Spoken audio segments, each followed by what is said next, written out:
I remember the exact moment everything snapped into focus.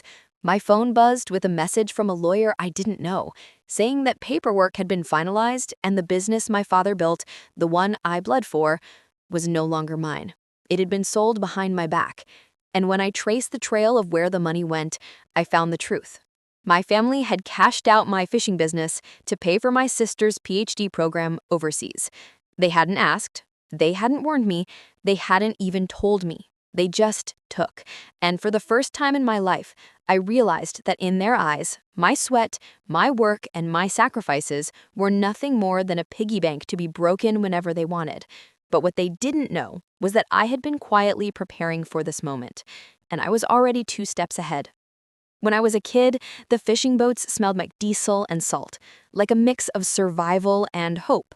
My dad taught me how to haul nets before I even knew how to ride a bike. My hands toughened before most boys my age had their first summer job. And for years, I believed what he told me, that this family business would be my inheritance, my legacy. But promises mean nothing when greed gets in the way. I worked 2 jobs at once, sometimes staying up for 36 hours just to keep the business afloat, while everyone else, my parents, my siblings, enjoyed the comfort of knowing I was keeping the machine alive. They called me the reliable one. I thought it was a compliment. Later, I realized it was a curse. My sister was always the bright one, the golden child, the one destined for greatness, while I was just the one who made things work in the background. When she wanted violin lessons, they found the money. When she decided she wanted to study abroad, they borrowed against the house. And when she came home one Christmas talking about her dream of pursuing a PhD at one of the most expensive universities in the world, I didn't think much of it. Dreams are fine. Dreams are personal.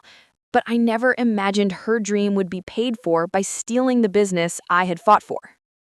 The betrayal wasn't just in the transaction. It was in the silence. My mom looked me in the eye the week before it happened and told me she was proud of me. My dad asked if I was holding up okay with the long hours. My brother slapped me on the back and said, "You're the backbone, man." Not one of them hinted at the knife they were about to twist. When the call came through, I didn't even shout. I didn't throw the phone. I didn't break down. Instead, I laughed, not because it was funny, but because I'd already suspected something like this was coming. See, over the years, I had started building my own safeguards, quietly, methodically. While my family treated me like free labor, I was also investing in new equipment under my own name, securing independent contracts, and learning how to navigate the legal side of business. And 6 months before they sold what they thought was the heart of the fishing operation, I had already bought out the key assets, the licenses, the boats that mattered, the relationships with the buyers. What they sold wasn't the business. It was a shell, and what I had left in my hands was the real engine. But I didn't tell them that. Not yet. Because betrayal like theirs deserved a revelation that cut as deeply as the wound they left in me. I kept showing up for family dinners. I kept nodding along as they bragged about how proud they were of my sister for chasing her dream. My mom said things like, "It feels good to know your hard work is helping the family grow." My dad added, "This is what family is about, sacrifice." And I sat there, spooning potatoes onto my plate, thinking, sacrifice, yes, but whose sacrifice? And why is it always me? There's a moment, I think, in every family where the mask slips. Mine came the night my sister's acceptance letter arrived. The table was full, wine glasses clinked, and she read it out loud like she was reciting scripture. Everyone clapped, everyone cheered. My dad toasted, "To our family, who makes dreams come true." And that's when I finally spoke. Calmly, without raising my voice. Funny, because while you were selling out my name, I was buying out yours. The room went dead quiet. My mom dropped her fork. My brother frowned, not understanding. My dad's face flushed red, and my sister just stared at me, confused. So I explained. I laid out the contracts, the registrations, the transfer of assets.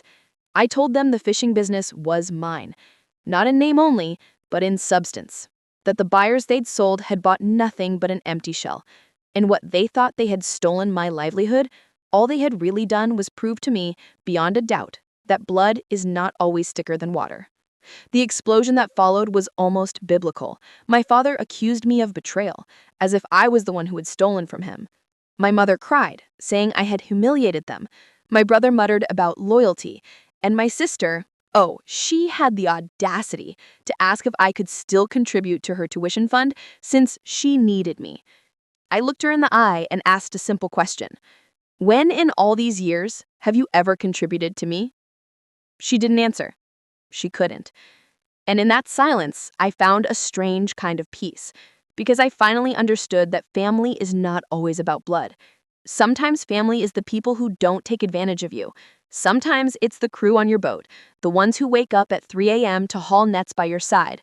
Sometimes it's the friend who checks on you after a long day, not the parent who steals what you've built. The irony is that in trying to steal my future, they gave me freedom. The freedom to stop begging for approval, the freedom to live for their validation, the freedom to build something that was truly mine. And the business, it thrived, bigger than ever, stronger than ever, because it was no longer weighed down by the false promises of family loyalty. Sometimes we think betrayal is the end, but often it's just the beginning of seeing people for who they are, the beginning of choosing yourself even when it hurts. My dad once told me that on the sea, storms reveal the strength of the vessel. I think life works the same way, and when the storm came, my family's vessel cracked. Mine did not. They thought they had taken everything from me.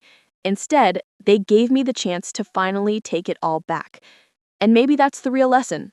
Family can abandon you, they can use you, they can sell you out, but they can't sink you unless you hand them the anchor.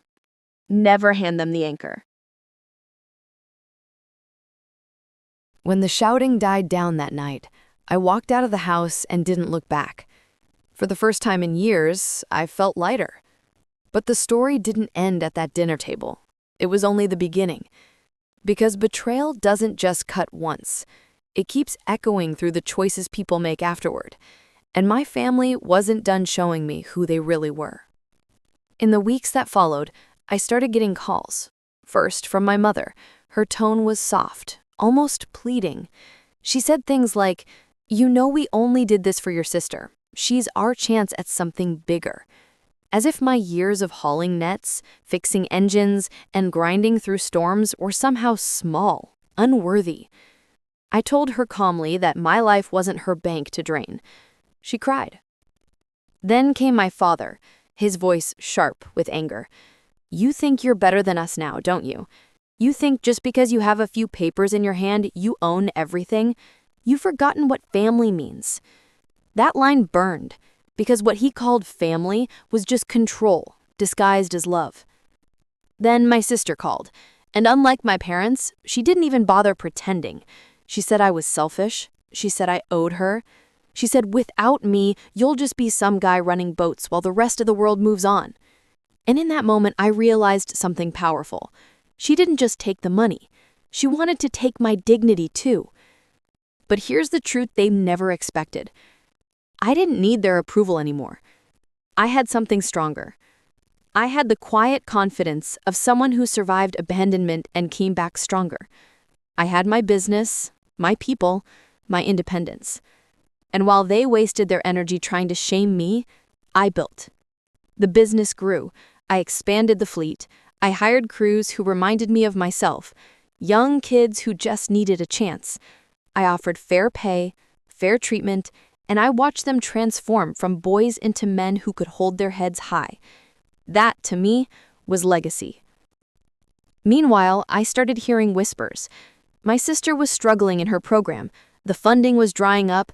My parents had borrowed more money, mortgaged what little was left. The empire they thought they'd build on her back was crumbling. And one night, I got a knock on my door. It was my father.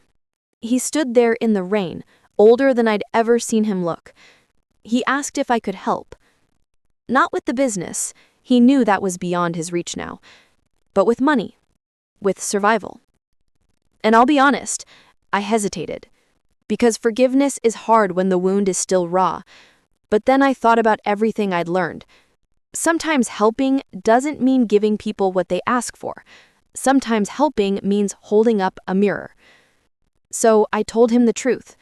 I said, "Dad, you taught me how to fish. You taught me how to survive. And then you tried to take it all away. But you forgot one thing. I learned too well. If you want to survive, you'll have to stand on your own. just like you forced me to."